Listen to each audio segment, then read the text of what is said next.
ISKCON ইস্যুতে আলোচনা করতে রাজধানীর স্বামীবাগ থেকে আমাদের সাথে এই মুহূর্তে যুক্ত হচ্ছেন ইসকনের নির্বাহী কমিটির সদস্য বিমলা প্রসাদ দাস। সরাসরি তার কাছে চলে যাচ্ছে। আপনাকে স্বাগত জানাচ্ছি ইন্ডিপেন্ডেন্ট সংবাদে। আপনার কাছে শুরুতেই জানতে চাইবো, আইনজীবী সাইফুল ইসলাম আলিফ হত্যার যে ঘটনাটা ঘটলো, এই ঘটনায় আসলে ইসকনের ভাবমূর্তি ক্ষুণ্ণ হয়েছে কিনা?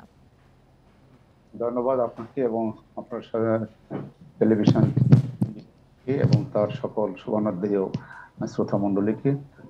এটা আমি সেইভাবে মনে করছি না, আমরা কেন এটার সাথে তো ইসকন কোনোভাবে ইনভলভ নন। তবে আমরা খুব দুঃখিত, এমন একটি দুর্ঘটনা ঘটেছে, একটা সহিংস ঘটনা, এটা ইসকন কখনো মেনে নিতে পারছে না।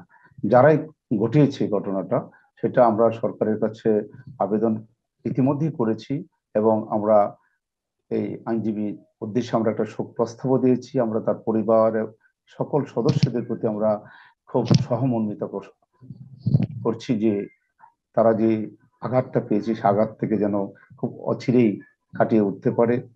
আর যারা এই ঘটনাটা ঘটিয়েছেন তাদের যেন দৃষ্টান্তমূলক শাস্তি সরকার সুষ্ঠু তদন্তের মাধ্যমে সেটা বাস্তবায়ন করে। আপনারা কিছু বিশেষ মহলের কথা বলেছেন, বিশেষ কিছু মহল ইচ্ছাকৃতভাবে ইসকনের বিরুদ্ধে মিথ্যা প্রচার চালাচ্ছে এমনটা দাবি করেছেন। তারা আসলে কারা? অ্যাকচুয়ালি আমরা যেটা মিডিয়ার মাধ্যমে দেখতে পাচ্ছি, এখন আমরা তো সবাইকে চিনি না, জানি না।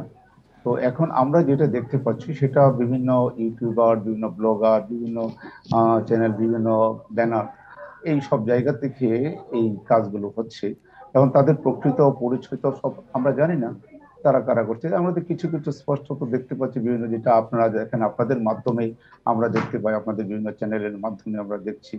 তো এখন সেটা আমরা সরকার এই বিষয়গুলো ওয়াকিবহাল আছেন, প্রশাসন ওয়াকিবহাল আছেন। তো আমরা সরকারের সাথে এই বিষয়গুলো নিয়ে যোগাযোগ রাখছি এবং প্রশাসনের সাথে ওনারা এগুলো দেখছেন। আশা করছি এগুলো খুব অল্প সময়ের মধ্যে প্রত্যেকটা জিনিসের নিরসন হয়ে যাবে এবং খুব অল্প সময়ের মধ্যে বাংলাদেশে একটা শান্তি অবস্থার সৃষ্টি হবে, আমরা সেই আশা করি। এবং সরকার, প্রশাসন এবং ইসকনের যে ভূমিকা যেটুকু আছে প্রশাসনের সাথে বা সরকারের সাথে আমরা একযোগে কাজ করে এইটা প্রশম করতে চাই। ইসকন নিষিদ্ধ করার দাবি উঠেছে, এই বিষয়ে আপনাদের অবস্থান কি?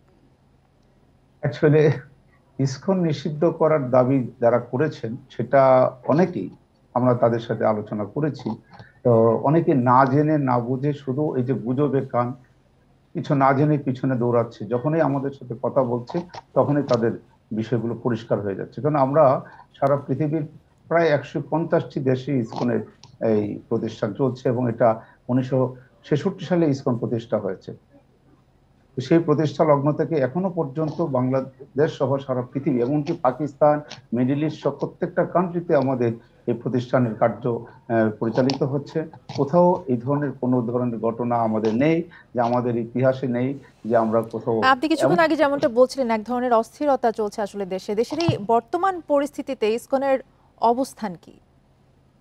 আমরা তো আসলে আজকেও একটা সাংবাদিক সম্মেলনের মাধ্যমে দেশ জনগণের সবার প্রতি আমরা প্রার্থনা জানিয়েছি, আবেদন জানিয়েছি এবং সরকার, প্রশাসন সবার মধ্যেই এটা কাজ করছেন। সরকারও কাজ করছেন, একযোগে প্রশাসন কাজ করছেন এই অস্থিরতাটা কমানো যায় কিভাবে। এবং আগামী দু একদিনের মধ্যেই, রবিবারের মধ্যেই সরকার যারা এই যে বিশেষ যে দাবিগুলো নিয়ে আলোচনা করছে, সেই আলোচনা নিয়ে সরকার তাদেরকে ডেকেছেন এবং তাদের সাথে বসবেন, বসে তাদের এই বিষয়গুলো আলোচনার মাধ্যমে সমাধান করার চেষ্টা করছেন। আমরা আশা করছি এই বসা শুরু হলেই বাইরে চাপ বা আমাদের যত আন্দোলনে যাওয়া হচ্ছে সবকিছু অনেকটাই কমে যাবে। জি, আপনাকে অনেক ধন্যবাদ আমাদের সাথে যুক্ত হওয়ার জন্য।